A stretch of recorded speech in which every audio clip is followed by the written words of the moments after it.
Hello all and welcome. It's your boy Sir Squier here, back for the first time in a very long time. And today I have a bit of a world building video for you. We're going to jump right into that in a second. But first, I have some announcements. Over on my X account, we are doing a world building exercise where I allow you guys to create whatever nations you guys want, religions, figures, whatever, and I put them all into one big world.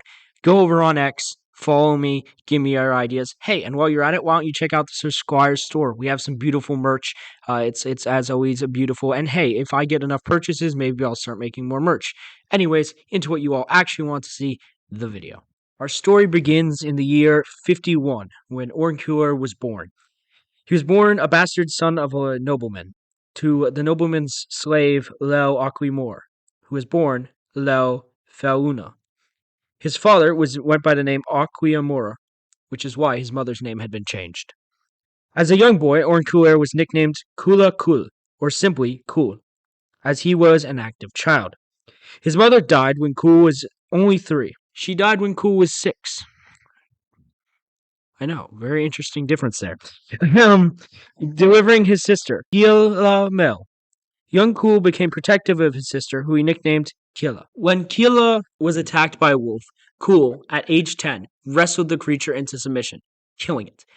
This left the wolf's pup motherless, so Kul took the baby animal and reared it as his own. At 15, when working in a field, Kul saw another man being beat. He rushed forward and clouted the overseer.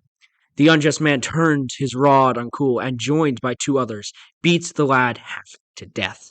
That wasn't very nice of him, was it? A nobleman's daughter, Nayugan, found Kul and, feeling pity, nursed him back to health. I wonder what's going to happen between them in the future. Kul took to liking to the 13-year-old, blonde beauty. At least he's only 15. That's not that weird.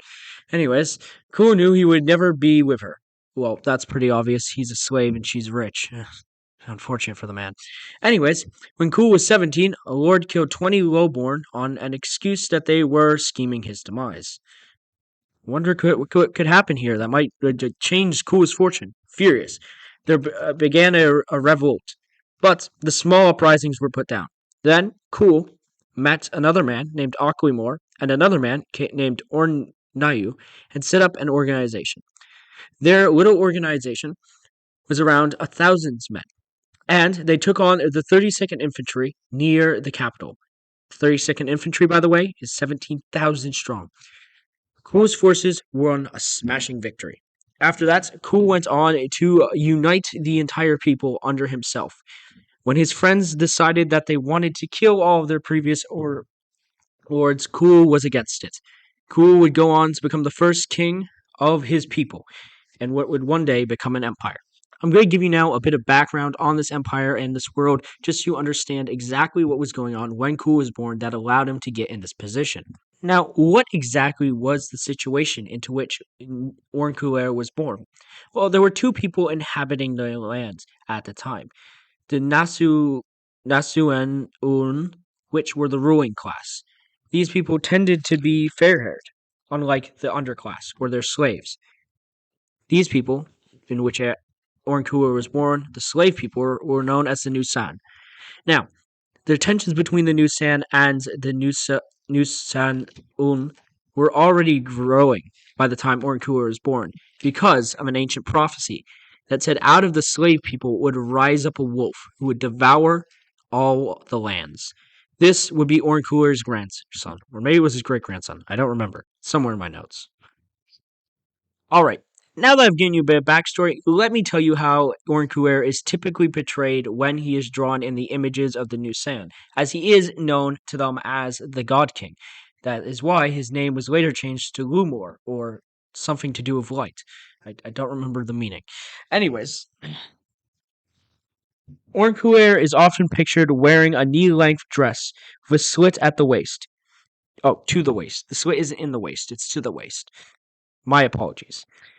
He also wears a pair of pants. Obviously, we won't want him running around without those. And a wolf hide is on his shoulders. Just like other soldiers, or unlike other soldiers, who wore metal plates sewn to their clothing, Ornculer does not wear any armor, because he is that cool. He has long, dark brown hair. From I think his mother's side, if I was correct. Yes, from his mother's side, but the blue eyes of his father. He also has a short beard. He cuts it very short because obviously he doesn't want it to get too long, it tangled up in his clothing, and is often pictured carrying a spear. This is one of three important spears to the New Sand. The spears which were held by the leaders of the revolution. The Nusan hold the spear as sacred because of Orncuer, well, and other reasons, but mostly because of him, and the length of his spear is used as a common unit of measurement, similar to what I or you would use the meter for. Or if you're American like me, well, whatever we use, I completely forgot because I watched too many Europeans. Anyways, so that is a bit of backstory on Ornculer and his country. If you want to learn about his grandson, his son, and all those other guys, and maybe some more people, feel free to continue and subscribe and all that jazz.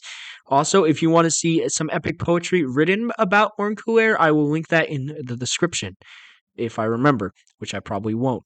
Uh, anyways, all right, guys, it's been very nice to be back and all that jazz. I hope to upload a bit more. Not gonna lie, college is a lot more difficult than high school. Who would have thought?